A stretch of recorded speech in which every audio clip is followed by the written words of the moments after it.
morning, Earthlings. How you doing? Welcome back from the weekend. Hope you had a good time. Hope you got your rest. New week is upon us. Let's see what we have to deal with. Okay, our energy, our cosmic weather. For those of you who are new, we start off every show with the cosmic weather because everything around us is energy. We deal with energy every day, so it's important to know when we go out into the world what kind of energy we're dealing with. And we can look at the energy from the different uh, observatories that are out there and places that do measurements and astrology and so on. So the first stop is always over to look at the space weather to see what's going on. And spaceweather.com has a listing for our solar wind, 387.6. Solar wind is wind that is blowing from the cosmos down to Earth. There's a variety of different reasons why we get hit with solar wind and the different intensities. Anything from just wind coming from space to wind coming off of the sun to solar flares that occur. So there's a variety of different times and reasons why, and if we know that the energy is increasing or we're dealing with it, it's important because our psyche can then prepare ourselves and help us to adjust to the energy that's coming in. Okay, so our solar wind right now, 387.6 kilometers per second. Our planetary K index, this is a scale which goes up to 9. At the moment it's a 0, could get as high as a 2. Over the course of the weekend, at one point it was as high as a 4. Okay, so when it gets up to 9, it's pretty high. So we've seen some 6s, we've had some 7s in the last couple months, but right now we're quiet. Not much in the way of coronal holes. This one has certainly gotten smaller and perhaps even turned away a good portion. M-class flare possibilities down to only 5% chance. Geomagnetic storm activity, unless you're in the higher latitudes, you're not going to really see anything at all. And even in the higher latitudes, only a small chance you're going to see something. Otherwise, it's pretty quiet out there with the sun these days, which is a good thing. Then we go over look at our astrology for today. We want to understand what are the lights in the sky because we are affected by the planets, the stars, and all of the energy that they provide. Therefore, by understanding what planets and stars are affecting us, we can look and understand how better to use our energy. So the two stars and lights that we're primarily going to be concerned with here are the sun and the moon. The sun represents the conscious mind, whereas the moon represents the unconscious mind. So we look at the two lights that are affecting these two areas. So our sun sign, the conscious mind, at the moment we are in the sign of Aquarius. Aquarius is an air sign. It's an air sign. It deals with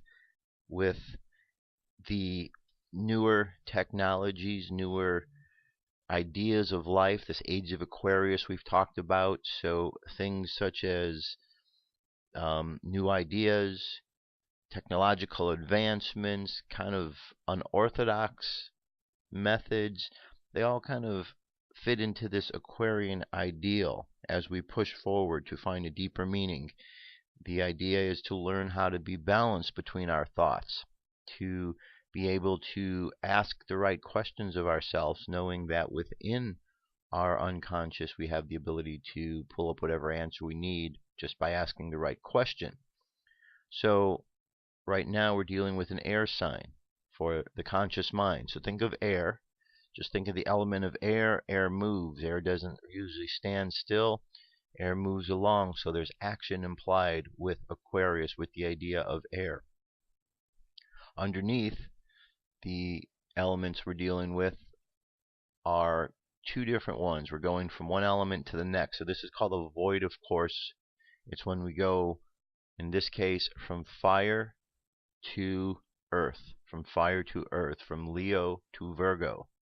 So fire is ideas and creativity, earth is practicality. So we're looking to take that creative ideas that we have, and we're looking to find out how to make them practical.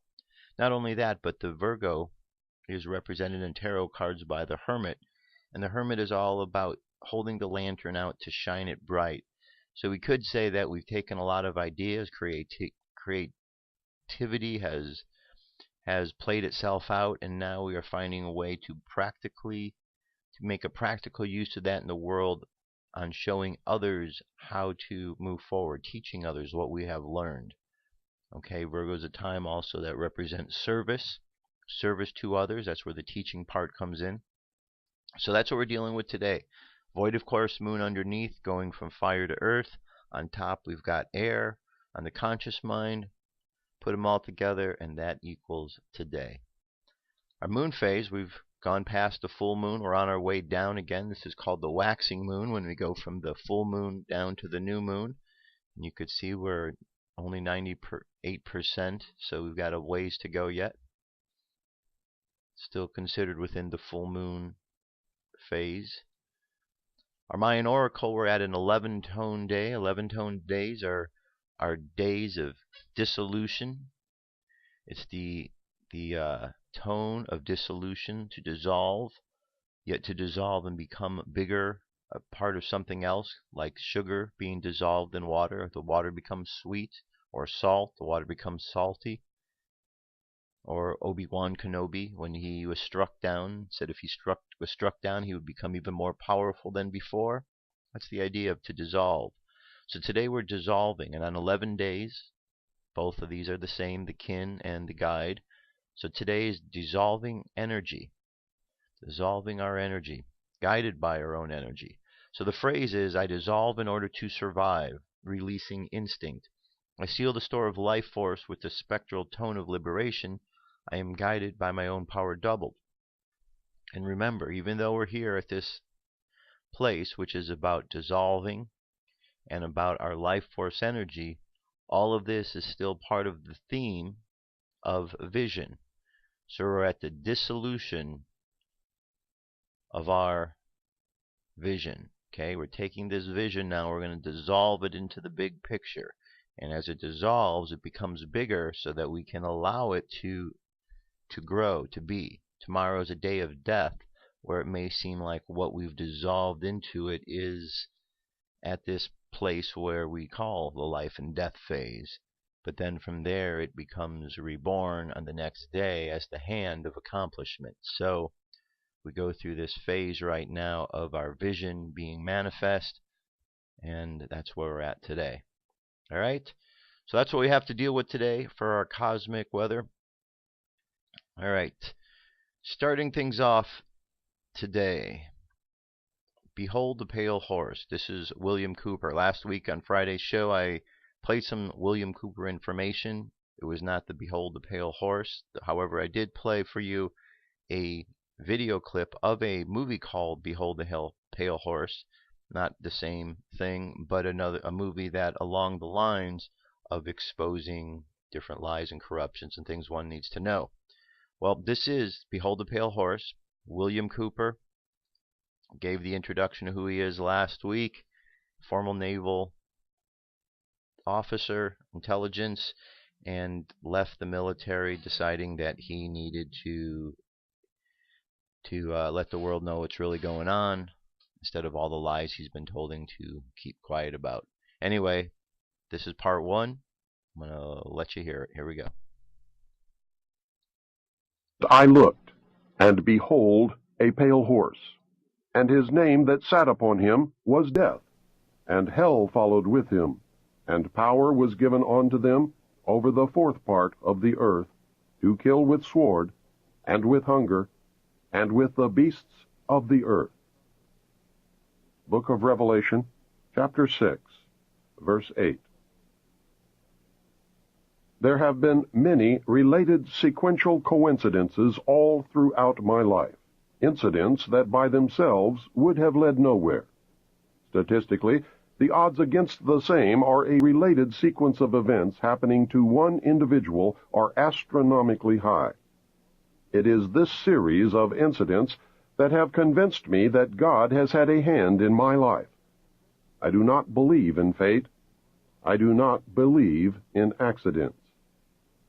I cannot and will not accept the theory that long sequences of unrelated accidents determine world events. It is inconceivable that those with power and wealth would not band together with a common bond, a common interest, and a long-range plan to decide and direct the future of the world. For those with the resources to do otherwise would be totally irresponsible. I know that I would be the first to organize a conspiracy to control the outcome of the future if I were such a person and a conspiracy did not yet exist. I would do it in an attempt to ensure the survival of the principles in which I believe, the survival of my family, my survival, and the survival of the human race, if for no other reason. I believe, therefore, that a grand game of chess is being played on a level that we can barely imagine, and we are the pawns. Pawns are valuable only under certain circumstances, and are frequently sacrificed to gain an advantage.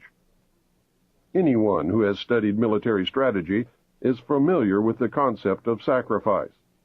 Those who have seriously studied history have probably discovered the real reason we go to war on a regularly scheduled basis. My research has shown, at this point, that the future laid out for us may be just about impossible to change. I do not agree with the means by which the powerful few have chosen for us to reach the end. I do not agree that the end is where we should end at all. But unless we can wake the people from their sleep, nothing short of civil war will stop the planned outcome. I base that statement not on defeatism, but on the apathy of the majority of the American people. 25 years ago, I would have believed otherwise, but 25 years ago, I was also sound asleep. We have been taught lies. Reality is not at all what we perceive it to be. We cannot survive any longer by hanging on to the falsehoods of the past. Reality must be discerned at all costs if we are to be a part of the future. Truth must prevail in all instances, no matter who it hurts or helps, if we are to continue to live upon this earth. At this point, what we want may no longer matter. It is what we must do to ensure our survival that counts. The old way is in the certain process of destruction, and a new world order is beating down the door. I fear for the little ones, the innocents, who are already paying for our mistakes. There exists a great army of occupationally orphaned children. They are attending government-controlled daycare centers. There are latchkey kids who are running wild in the streets, and the lopsided, emotionally wounded children of single welfare mothers, born only for the sake of more money in the monthly check. Open your eyes and look at them, for they are the future. In them I see the sure and certain destruction of this once proud nation. In their vacant eyes, I see the death of freedom. They carry with them a great emptiness, and someone will surely pay a great price for their suffering. If we do not act in concert with each other and ensure that the future becomes what we need it to be, then we will surely deserve whatever fate awaits us. I believe with all my heart that God put me in places and in positions throughout my life so that I would be able to deliver this warning to His people. I pray that I have been worthy and that I have done my job. From the time a person leaves its mother's womb, its every effort is directed toward building, maintaining, and withdrawing into artificial wombs various sorts of substitute protective devices or shells. The objective of these artificial wombs is to provide a stable environment for both stable and unstable activity, to provide a shelter for the evolutionary processes of growth and maturity, in effect, survival, to provide security for freedom, and to provide defensive protection for offensive activity. This is equally true of both the general public and the elite. However, there is a definite difference in the way each of these classes go about the solution of problems. The primary reason why the individual citizens of a country create a political structure is a subconscious wish or desire to perpetuate their own dependency relationship of childhood. Simply put, they want a human God to eliminate all risk from their life, pat them on the head, kiss their bruises, put a chicken on every dinner table, clothe their bodies, tuck them into bed at night, and tell them that everything will be all right when they wake up in the morning. This public demand is incredible, so the human God, the politician, meets incredibility with incredibility by promising the world and delivering nothing. So who is the bigger liar, the public or the Godfather? This public behavior is surrender born of fear, laziness, and expediency. It is the basis of the welfare state as a strategic weapon, useful against a disgusting public. Most people want to be able to subdue and or kill other human beings which disturb their daily lives, but they do not want to have to cope with the moral and religious issues which such an overt act on their part might raise. Therefore, they assign the dirty work to others, including their own children, so as to keep the blood off their own hands. They rave about the humane treatment of animals, and then sit down to a delicious hamburger from a whitewashed slaughterhouse down the street and out of sight. But even more hypocritical, they pay taxes to finance a professional association of hitmen, collectively called politicians, and then complain about corruption in government. Again, most people want to be free to do things, but they are afraid to fail. The fear of failure is manifested in irresponsibility, and especially in delegating those personal responsibilities to others where success is uncertain or carries possible or created liabilities which the person is not prepared to accept. They want authority, but they will not accept responsibility or liability, so they hire politicians to face reality for them. The people hire the politicians so that the people can, 1. Obtain security without managing it. 2. Obtain action without thinking about it. 3. Inflict theft, injury, and death upon others without having to contemplate either life or death. 4. Avoid responsibility for their own intentions. 5. Obtain the benefits of reality and science without exerting themselves in the discipline of facing or learning either of these things. They give the politicians the power to create and manage a war machine to, 1. Provide for the survival of the nation womb. 2. Prevent encroachment of anything upon the nation womb. 3. Destroy the enemy who threatens the nation womb. 4. Destroy those citizens of their own country who do not conform for the sake of stability of the nation womb. Politicians hold many quasi-military jobs, the lowest being the police, which are soldiers, the attorneys, and the CPAs next, who are spies and saboteurs.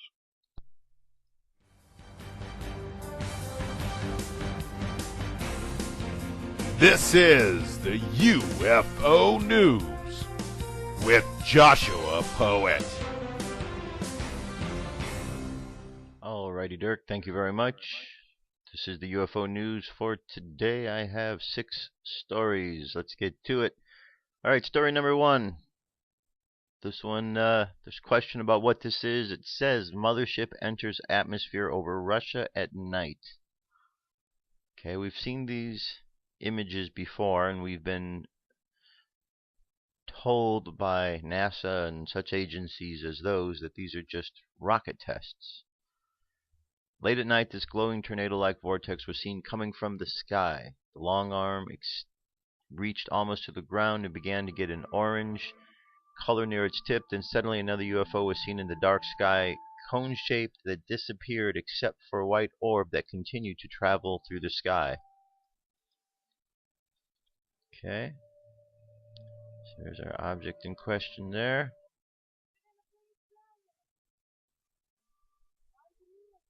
Okay, now does this look like a rocket test to you? Could be, or it could be something else. Okay, it's almost a 5-minute long video.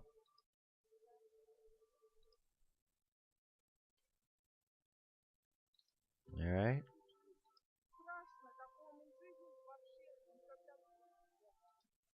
This is over Russia. So check out the video, see what you think. Another object right there. Okay, I'm going to move on. Next sighting here comes to us from Myrtle Beach, South Carolina. Interesting footage of unidentified flying object or some kind of sphere was recorded in the night sky. Now, that's a pretty big object there. Perhaps a whole group of them flying together. Okay, obviously. There we go.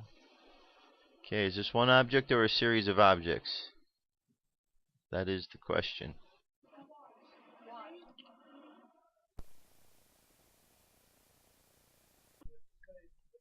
Okay, let's move on from there. Next we have, this is a UFO sighting above Brazil. This was on the 27th.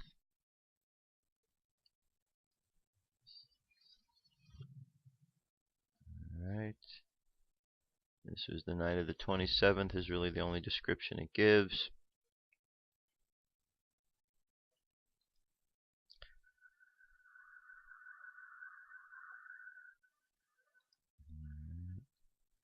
Let's see what we have here. Okay, this is over Brazil. Kind of like what we just saw, except these are blue lights instead of white.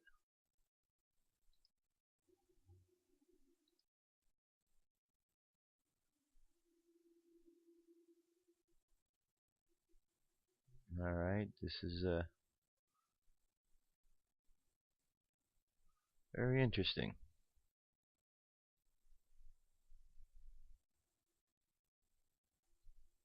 Alright, I'm going to move on from here.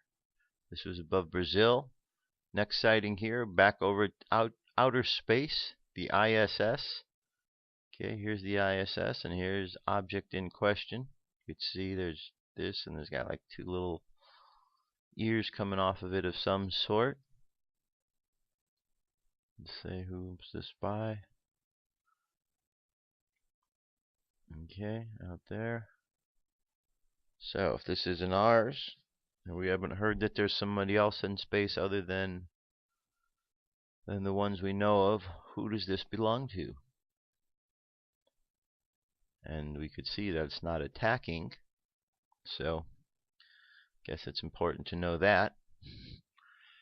Alright, moving on from there. Now, this next one here, this is supposedly a photograph taken from the Mars rover.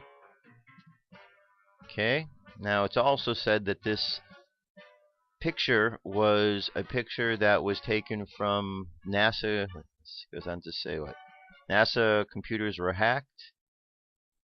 Conspiracy theorists and science buffs are demanding the truth be exposed and the latest mystery surrounding the photos returned from NASA's Curiosity rover.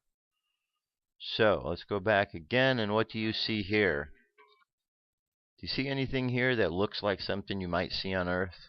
Oh, this big thing? Kind of looks like one of those big mobile homes, perhaps. You can see it's traveling across the desert because we got the dust here. So is this the surface of Mars? Or is this a picture of Earth that you're trying to say is Mars? Interesting.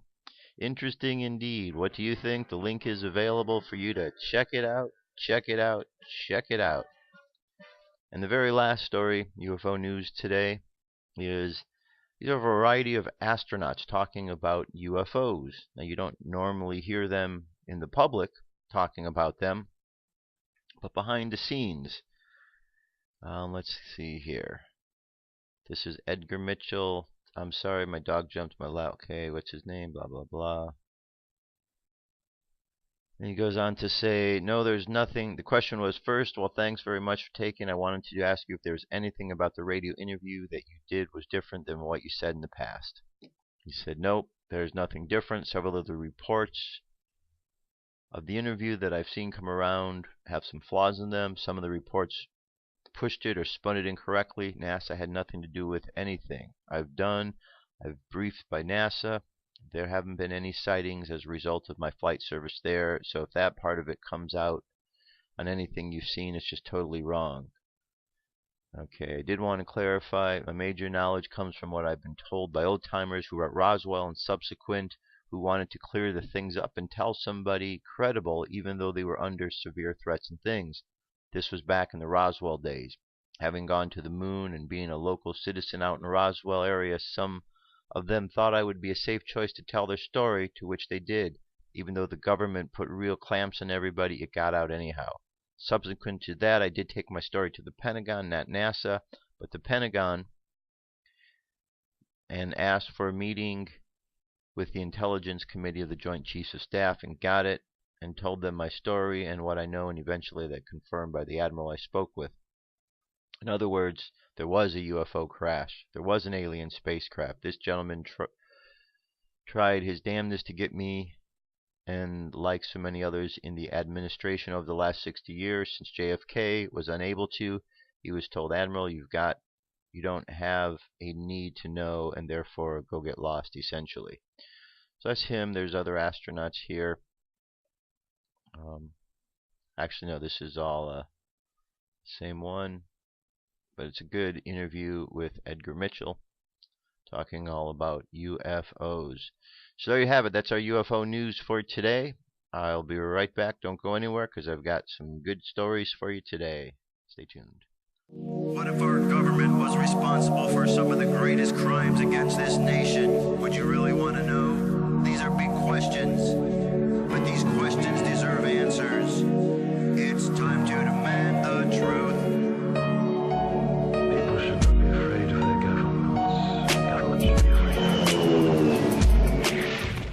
9/11 was an inside job. Kennedy was killed by the CIA. Jimmy Carter saw a UFO, answers to secrets you need to know. So wake up, wake up, wake up, wake up. Wake up, wake up, wake up. Okay, this next one here is a video you should be aware of, because this is technology that is now available out there to spy on citizens of the world. That's right. Big Brother is watching. Here we go. This is the next generation of surveillance. For the first time, we actually have permission from the government to show the basic capabilities. It is important for the public to know that some of these capabilities exist.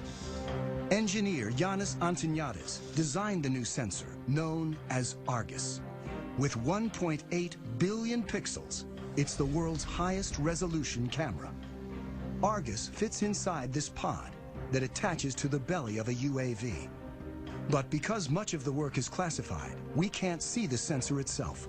Because we are not allowed to expose some of the pieces that make up the sensors, so you get to look at pretty plastic curtains. Also known as Wide Area Persistent Stare, Argus is the equivalent of having up to 100 predators look at an area the size of a medium-sized city at once. This image was taken 17,500 feet above Quantico, Virginia, and covers 15 square miles. This whole image is at a very, very fine resolution. So if we wanted to know what is going on in any spot along this image, say near this building at this intersection, we can generate a moving image that shows what's going on in the area. Simply by touching the screen, Antoniadis has opened up a window showing a detailed area, while still maintaining the broader context. And everything that is a moving object is being automatically tracked. The color boxes represent that the computer has recognized the moving objects. You can see individuals crossing the street. You can see individuals walking in parking lots. There's actually enough resolution to be able to see the people waving their arms or walking around, what kind of clothes they wear. And you could pick the location of where you produce these images anywhere in the entire field of view.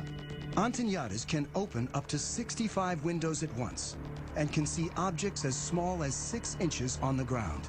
From even 17,500 feet, the white thing that you see flying around is a bird. Argus streams live to the ground and also stores everything, 1 million terabytes of video a day, which is the equivalent of 5,000 hours of high-definition footage. So you can go back and say, I would like to see what happened at this particular location 3 days, 2 hours, 4 minutes ago, and it would actually show you exactly what happened as if you were watching it live. To create the world's highest definition camera, Antoniades needed to design a new imaging chip. But DARPA, the project's funder, wanted to move fast and keep costs down. So he borrowed technology that most people have in their pockets. Inside this cell phone, okay, we find a tiny little camera. So if you were to take off the majority of it, you'd be left with an imaging chip. If you were to take 368 of these and make a big mosaic out of them and start shooting images, now you have Argus. Unlike the Predator camera that limits field of view, Argus melds together video from each of its 368 chips to create a 1.8 billion pixel video stream. This makes it possible to zoom in and still see tremendous detail. Whether Argus has been deployed in the field is classified. I'm not at liberty to discuss plans with the government, but if we had our choice, we would like Argus to be over the same area 24 hours a day, 7 days a week. That's not very easily achievable with manned platforms. This is where UAVs come in, and they're absolutely the perfect platform.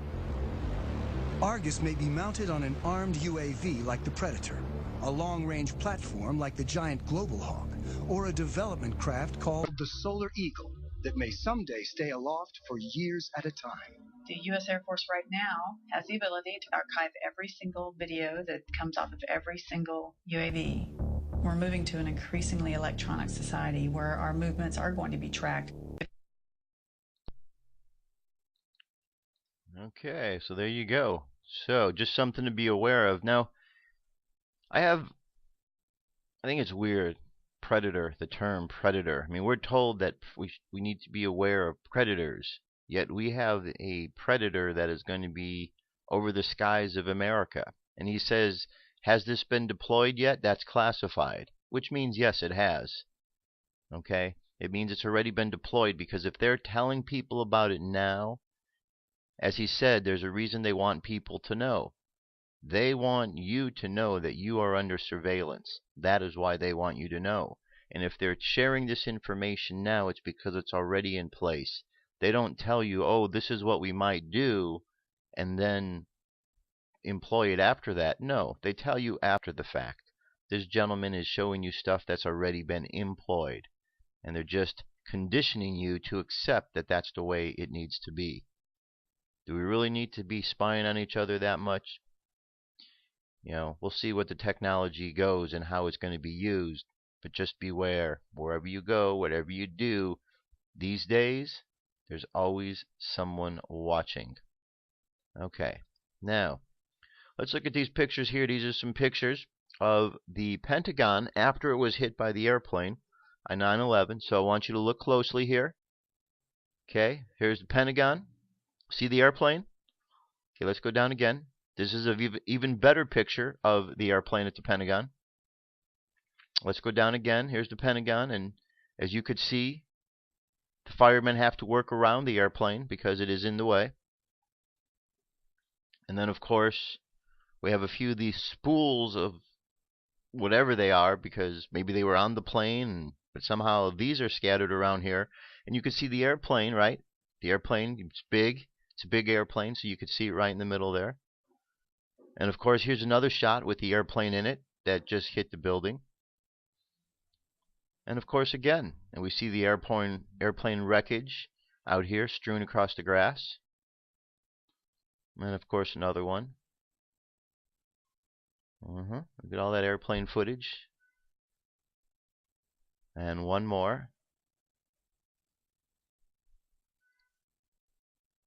Now, of course, you know there's no airplane here, and you know I'm just being a goofball because there wasn't an airplane to hit this. The only airplane that existed in this event was the story that they were on the inside of the Pentagon at this time, planning on what they would do if an airplane crashed into the building. That's right, they were doing an exercise. What would they do if an airplane crashed into the building? Now afterwards, you could see this part of the building came down, but it didn't come down originally. This came down after the fact, because whatever hit the building, as we can scroll back up here, hit the building down lower and caused a smaller hole. It didn't create and knock all this stuff down. Okay? So you could see from the pictures, there's no airplane. Something is terribly wrong here from what you were told. Again, you got to pay attention because it's hard to believe that 11 years after the 2001 9/11, the 9/11 of 2001, it's hard to believe that people still believe the official story.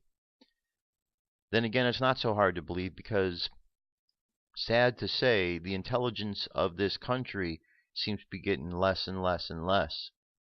You know, you see it every day. I know you do. I see it every day, and it's sad. You wonder what people are thinking, and it seems like many of them aren't. Okay, this next story here, you know how we've been talking and looking into the situation in the world about foreign troops on American soil? Okay, we've heard the stories. Well, this is Sandy Hook. This is Sandy Hook Elementary School, and I just want you to listen to this piece. It's going to come in at the 3-minute and 10-second mark. You're going to hear SWAT team members speaking. Listen to what they are saying. Here we go.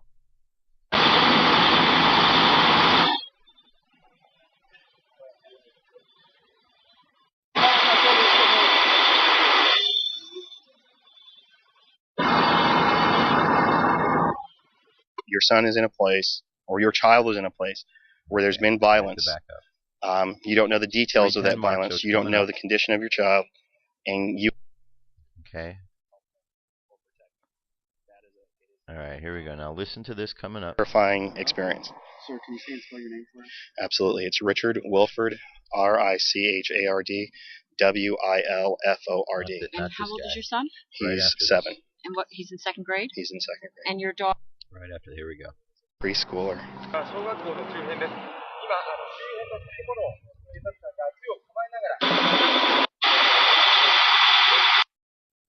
Did you hear them? You heard them? Were they speaking English? No, they weren't speaking English. Why?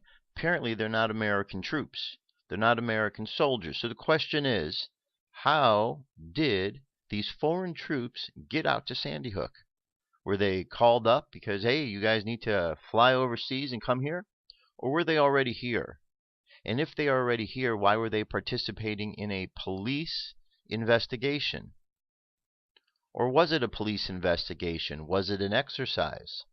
If it was an exercise, then it makes sense, because I also hear that there was a news crew that was with these guys filming for their particular country, a news show for the country they were from. Very interesting indeed. Something we need to pay attention to. If they were there for a training exercise, then this confirms that what was going on was a training exercise. And I don't know about you, but I have spent a lot of time looking into what's been going on with Sandy Hook, and there's just one after another piece of information that leads you to see that this entire thing was some sort of a false flag. Did people really get killed? Perhaps they did. Okay? When you make these things work, in order for them to work properly, there needs to be confusion between the public and those who are pulling off the hoax. Okay? innocent people get in the way, but by mixing the two together, it allows for there to be enough confusion so that people don't know what's going on. And this is what's going on with this case. Just spend some time. I don't want to really delve into the whole Sandy Hook thing over and over because there's so much. But spend some time. Go onto the internet and just look for the Sandy Hook videos. And just watch what's out there. You'll be amazed. There's helicopter footage of the Sandy Hook crime scene after it happened. And you watch it. There's not really any sound to it. But you watch it and you will find after a short while that even you are confused about what you're watching because it doesn't look like a scene where a bunch of people were just murdered. You see people acting in ways that are inappropriate for what we were told just happened there, almost as if they're actors. There's a lot of craziness, tons and tons of craziness out there. Look into it, and that's all I could say. Now, here's a piece. The mainstream news. Fox, CNN, MSNBC, ABC, CBS, NBC. They are not honest news agencies. They are bought and paid for by the corporation that buys and pays politicians. They do not tell you the truth. They have been infiltrated by the various intelligence agencies. Over the course of the years, there have been stories that have come out about the mainstream media faking news reports. Fox has done it. CNN has been caught doing it. MSNBC has been caught doing it. They're all caught doing this from time to time. And despite the fact that they're caught red-handed, people still believe them. Don't know why. Don't know why it is. But here is one of these instances. Now what you're going to watch here, and this is a 36-second clip, what you're going to see here, well, you watch it, and then I'll play it a second time. Should not be out in the general public. Is there anything else you want to say? Okay. Did you see this? Watch when he turns. Watch. His nose gets cut off. It's going to go back and forth. Boom! His nose just gets cut off. What happened to his nose? That's not normal. Unless, of course, he's standing in front of a blue screen or a green screen. You can see, if you go from top to bottom, you could see there's a line that comes all the way down here. It's like the screen was split in two. You can see there's a thin line. It goes right through this white column here all the way down. It cuts down through here and down his nose and goes all the way down. And you can just see when he crosses that line. See that line right here? As soon as he crosses that line, look how his nose disappears in here. And his face gets cut off. Okay, that's somebody faking the news. That is somebody faking the news. Now, this isn't the first time Anderson Cooper has been faking the news. It's one of many. So the question is, if you're still watching CNN, why? They lie. You've been told they've been lying. So why are you still watching them? If you're still watching Fox News, why? What is the point of watching news that is not telling you the truth about what's really going on or is making up stories? That makes no sense. No wonder the studies that have been done show that people who pay attention to only the mainstream news are less informed. Because this is what's going on. You've got trickery. Trickery about what's going on. Crazy, crazy, crazy. Okay, so we're going to move from there. Let's go check out our 3-minute news for today from Suspicious Observers. Here we go. Good morning, folks. Update to yesterday's Tonga quake. Confirmed 6-pointer with multiple readings in the North Pacific, actually. I was set to ignore those until a buoy in the general area showed a multi-meter deviation a few hours later. Probably still unrelated. One of Japan's most active volcanoes, Sakurajima, active a good portion of January. This is from January 10th. The Pacific Ridge was rocking all day west of Chile. There's an oil spill on the Mississippi River. Oswald remnants refuse to go away. We have even more flooding in Queensland. Cyclone 13 doesn't have a proper name yet, but it's set to dive straight south at the east coast of Madagascar. Yesterday I remarked at the strength of the North Atlantic system threatening the UK and Europe. Weather Channel says it's stronger than Sandy was, but as of just pre-American sunrise, a second low has joined that mass and the system has weakened, even though it's covering a larger area. Parts of Canada will be 30, 35, 40 degrees warmer than yesterday. Let's see how this happens. Return viewers should be almost experts by now. Looking from above here, blue low pressure sucks inward counterclockwise in the northern hemisphere, while red high pressure pushes out clockwise. That means their convergence in the middle sees both pressure systems pushing north at the same spot, intensifying the flow, and essentially taking Gulf of Mexico air and slanting it into southeastern Ontario and southern Quebec. Tomorrow, that strength will take the form of tornadoes and severe weather in the south-central U.S. and last at least through the next day. Sped-up sunrise reveals Sagittarius just to the right of the Sun and Venus. A few hours ago, a gamma burst came out of that constellation. After the cosmic rays nearly hit an observed maximum, they have tapered for 2 straight days. And speaking of tapering, the yellow solar wind speed headed under 400 kilometers per second after the speedy solar wind stream hit. We see no major CME impact as well, so the Fluxgate magnetometer is leveling off. Geomagnetic disturbance going away as well. But right before the new day, around 22 or 2300 UTC, we saw a spike in protons that closely followed a peak in the electrons. Notice at that exact same time how much stronger the induced resonance is reading. Planet Earth energy is still in flux. For those following the planets, we're going to zoom out and tilt to show where Neptune is. We're going to have to keep that in mind as I move us into February, and it looks like Mars and Mercury are both headed into geocentrically conjoined Neptune, not to mention each other around February 8th or 9th. Just so happens that February 10th is a new moon. If we turn off the atmosphere to reveal the conjoined planets, less than 24 hours sees the moon conjoin the bunch. Earth-facing sunspots, north is stable. It's this central development we're watching. Not much to look at, but the slight magnetic mixing near the leading umbra makes it interesting. Southeastern limb has a little guy turning in, and I really got to zoom in on the northeast for you to see this monster set to show herself. Magnetic signature visible as well. Had no C flares in days. This is supposed to be solar maximum. Let's ask the sun for some help expanding that atmosphere back to normal. You can see top left, dark area turning in. That's a large coronal hole we'll get a look at in a few days. So we got 2 things to watch in the northeast. Got my eyes on planetary energy as well. Eyes open. No fear, it's 6:20 a.m. Eastern Time, and that's the news. All right, very good. Good report as always. Okay. So, where do we go from here? All right. Well, this is a good article. Scientists ask if a new race of super Earthlings are being born. Okay, now we're getting into something here. Scientists are asking the right questions. Scientists have made an unexpected and unsettling discovery. A large number of new and previously unseen mutations have been detected among humans. There are those who suggest that there will soon be fantastic X-Men among humans. These super Earthlings do not come out of secret laboratories as in the famous blockbuster movies, but are born naturally.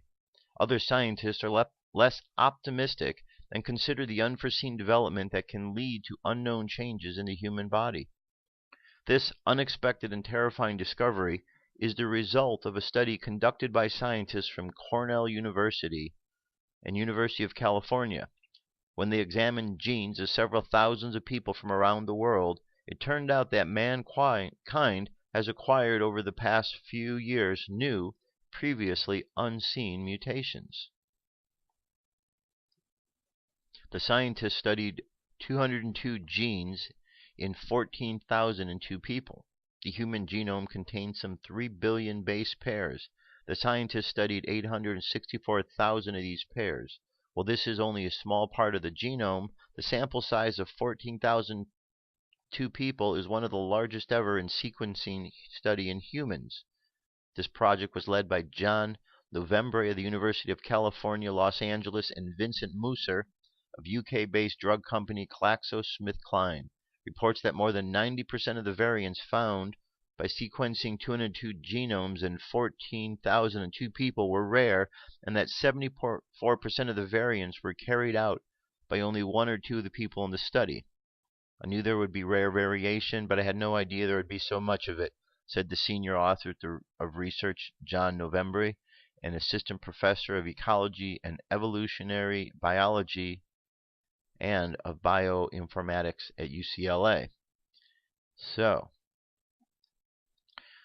scientists are finally catching up with what our ancients understood and with the messages that are being sent down to Earth via the crop circles and via the space brothers and sisters, that this time that we're in heralds a time of great change, not only for the planet, but for the beings upon the planet. The very DNA of the beings down on this planet is being affected. So it's good to know that they are paying attention. It's good to know that they are learning. The thing that is interesting is that one of those who are studying these genomes works for a big drug company. So again, it's great that they're asking these questions, but the big drug companies, we know the problems that are going on there, and here we've got a drug company involved with the study of, the genome of the DNA. So we would expect that to be anyway, but we know what drug companies do, and we'll pay attention. But I always go back to Fantastic Four. Remember the Fantastic Four? They were out in space. They're doing a spacewalk, and they got hit by this cosmic wind, and the cosmic wind changed them all. Actually, it was Ben that was doing the spacewalk. The others were in the ship. And it changed them. It mutated them. Well, there's something to that, and we're kind of going through that phase right now. These stories of superheroes, they come from somewhere. They're part of the psyche, which means somewhere they do exist. Somewhere we have memory of these things. Perhaps this is the time. Okay, so let's consider that and know that we are changing, and the system of the universe is helping us.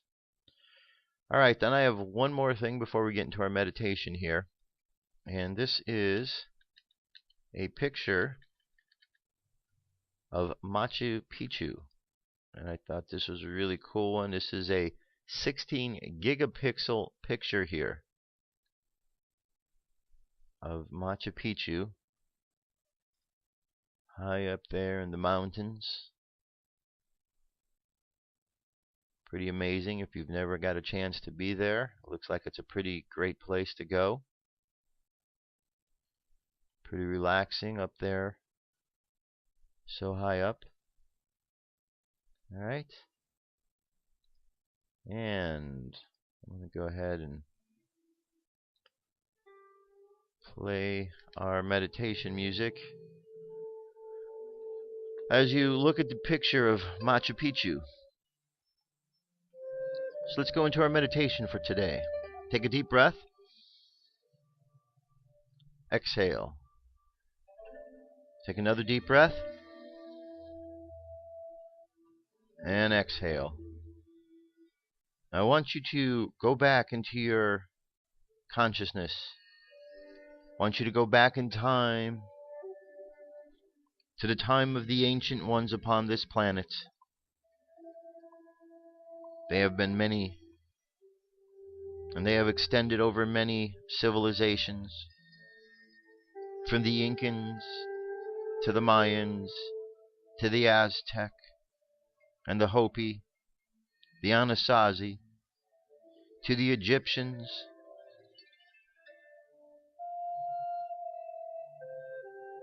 to the Greeks, to the Sumerians, on and on and on.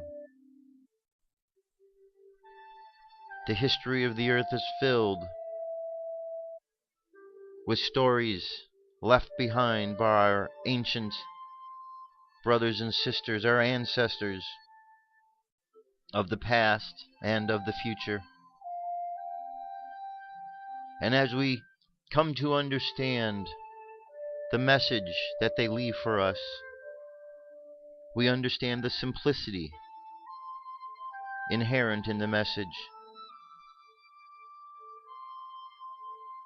We understand that life can be very complicated, and in the complication we can get lost and distracted from what is important. But when we think to the wisdom of our ancestors, we are reminded of the simplicity of all things,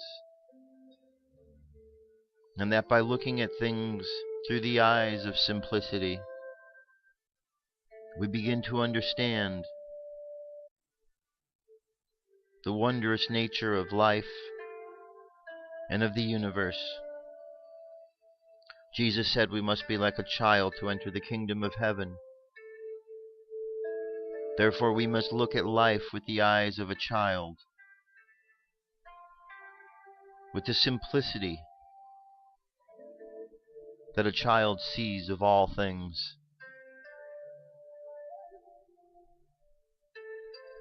We must learn to ignore the distractions and temptations of everyday life, to stay focused upon the path.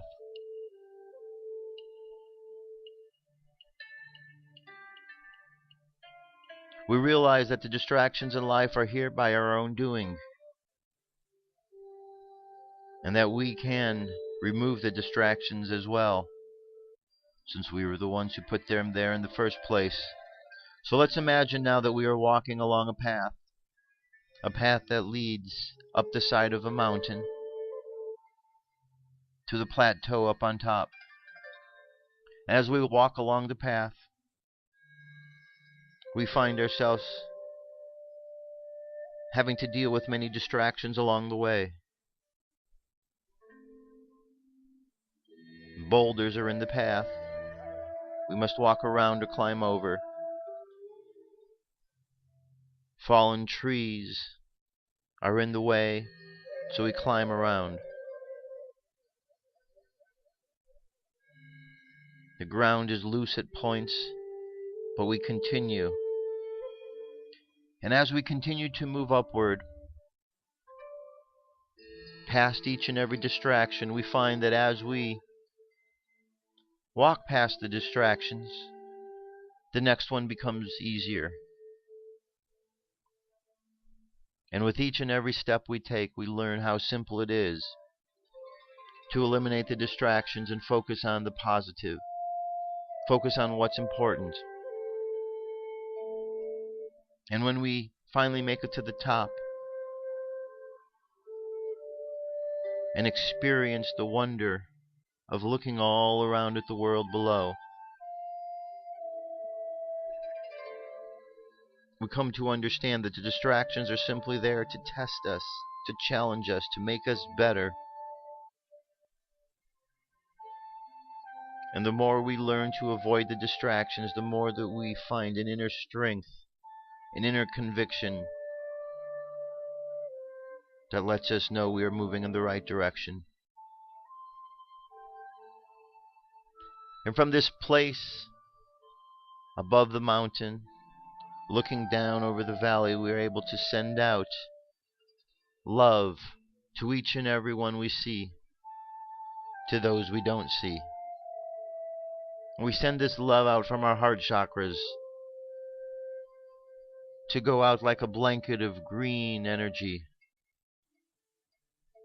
to cover the earth, to surround the earth, to absorb itself into the earth. And as the earth feels the love being sent to it from all the beings upon it, we feel the earth smile. And we take this energy and we turn upwards and we send this energy out to the cosmos. And the energy fills the cosmos with love from earth. And the cosmos smiles. And as the earth smiles and the cosmos smiles, we smile, for we are a product of the cosmos and the earth, living here during this time.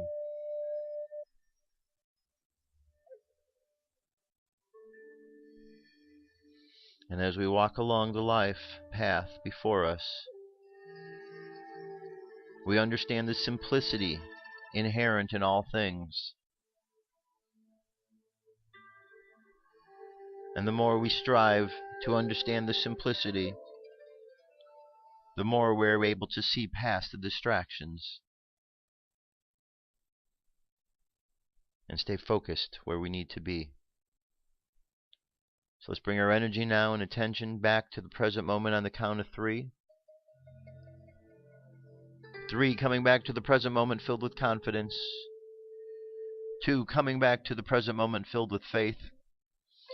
and 1 coming back to the present moment, happy, healthy, and whole. Happy, healthy, and whole. All right, there you have it. We've made it through the first show of the week. Thank you very much for being here. I'll be here all week.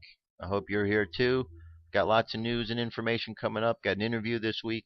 Trisha McCannon's going to be on the show letting us know what happened out there in Chichen Itza and with the whole shift that we've gone through. So that's coming up, as well as much more other information. So stay tuned. FirstContactRadio.com is the site you can go to. You can check out all the stories each and every day. They are on the playlist. And that's it. That's all I got for today. I'll be back tomorrow. Have an awesome day. I'll talk to you soon. Peace. I'm out of here.